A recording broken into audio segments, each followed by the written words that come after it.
Quarta rodada do Campeonato Paulista, e se tem uma coisa que a gente consegue concluir do jogo de hoje é que, de fato, o São Paulo é uma caixinha de surpresas e a gente definitivamente nunca sabe o que esperar do próximo jogo. Para mais informações sobre o São Paulo, vem comigo e fique ligado. A verdade é que, dentre os últimos jogos que o São Paulo teve, vencer a Portuguesa dentro de casa era a melhor oportunidade do São Paulo garantir os 3 pontos. A Portuguesa não vencia o São Paulo há 13 anos, era um baita tabu. E, de fato, o São Paulo hoje foi a campo com um time alternativo. O São Paulo conseguiu colocar para jogar os garotos da base. A gente colocou uma zaga diferente, uma formação diferente do que é o habitual. E durante todo o primeiro tempo, a verdade é que foi um jogo nada criativo, foi um jogo onde o São Paulo não assustou. O primeiro tempo basicamente foi começar a se movimentar lá pelos 40 minutos, porque a Lusa já dava indícios do porquê veio para esse jogo. No segundo tempo, o São Paulo entra com algumas substituições e isso surte efeito. O São Paulo começa o segundo tempo sendo bem mais ofensivo do que foi o primeiro tempo inteiro. Mas o problema é que nesse momento que o São Paulo estava melhor, em uma bobeada gigantesca, o São Paulo toma o primeiro gol. A Lusa marca um gol aos 5 minutos do segundo tempo e a partir daí o São Paulo começa a correr atrás do prejuízo. Porque perder um jogo desse porte dentro de casa já se mostrava um cenário bastante complicado. E aí as substituições vão fazendo o time se encaixar, o São Paulo começa de fato a correr atrás do resultado. E aí quem entra é o Pedro, da base. E em uma bola de contra-ataque perfeita, ele toca para o Calleri, que já tinha desperdiçado uma oportunidade, mas dessa vez ele não desperdiça. E esse gol do Calleri tem um peso fundamental. O Calleri estava há 9 meses sem jogar, voltou a 3 jogos. Agora, hoje ele foi titular pela primeira vez, foi a primeira vez que ele jogou os 90 minutos.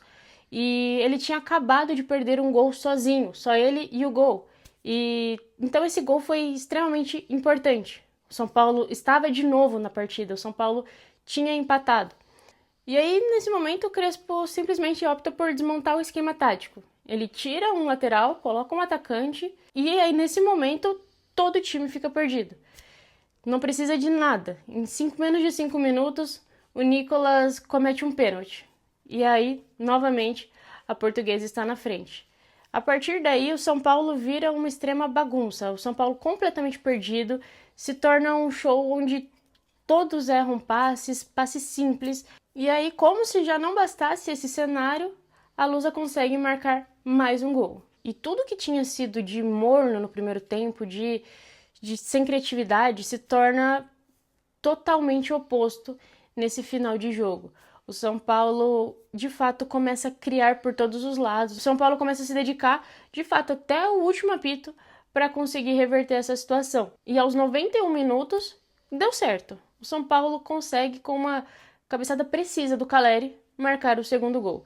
O Calleri volta, perde um gol, mas ele marca 2. O que torna esse placar triste, porque seria um retorno importantíssimo para o Calleri. É um jogo onde ele volta dentro de casa, marcando gol. Ele começou o campeonato de fato, mas ainda assim não foi suficiente para garantir sequer um pontinho de empate. Hoje foi um jogo onde tinham erros em todas as áreas do campo, desde o treinador até o atacante, absolutamente todo mundo cometendo erros pífios. E um ponto que tem desagradado fortemente o torcedor é a atuação do Lucas Moura. O Lucas Moura, ele tem um salário absurdo no São Paulo, ele tem sim uma representatividade muito grande, mas a verdade é que, cara, a gente não consegue contar com ele jogando bola. Ele está em campo, mas o Lucas, ele não consegue fazer o que ele deveria fazer. Ele não consegue marcar, ele não consegue ganhar uma dividida, ele não consegue atacar, ele não consegue fazer um gol. O Lucas, honestamente, só tem um salário alto nesse momento. E hoje, por exemplo, o Calleri fez mais em um jogo do que o Lucas nos 2 últimos anos que esteve no São Paulo.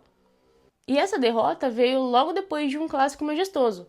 O São Paulo, no último domingo, foi à Neoquímica Arena e surpreendentemente estava controlando o jogo, estava dominando a partida fora de casa, estava ganhando um gol de Tapia, que em pouco tempo já marcou 2 gols na Arena, e esse jogo contra o Corinthians se torna um placar de empate.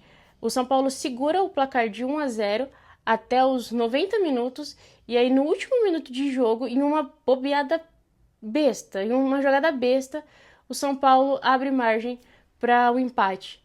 E aí o São Paulo consegue um pontinho fora de casa nesse clássico, que era importantíssima a vitória. Ali a gente não estava falando só de um jogo, a gente estava falando de um clássico, de uma situação onde o São Paulo ganhou apenas um jogo na Arena. Então essa vitória era, sim, importantíssima, o que torna o resultado de empate amargo. Apesar de ser no Majestoso, fora de casa, e apesar da situação atual do São Paulo, o empate se torna absolutamente amargo justamente por conta disso. O São Paulo estava com o jogo ganho, o jogo estava na mão.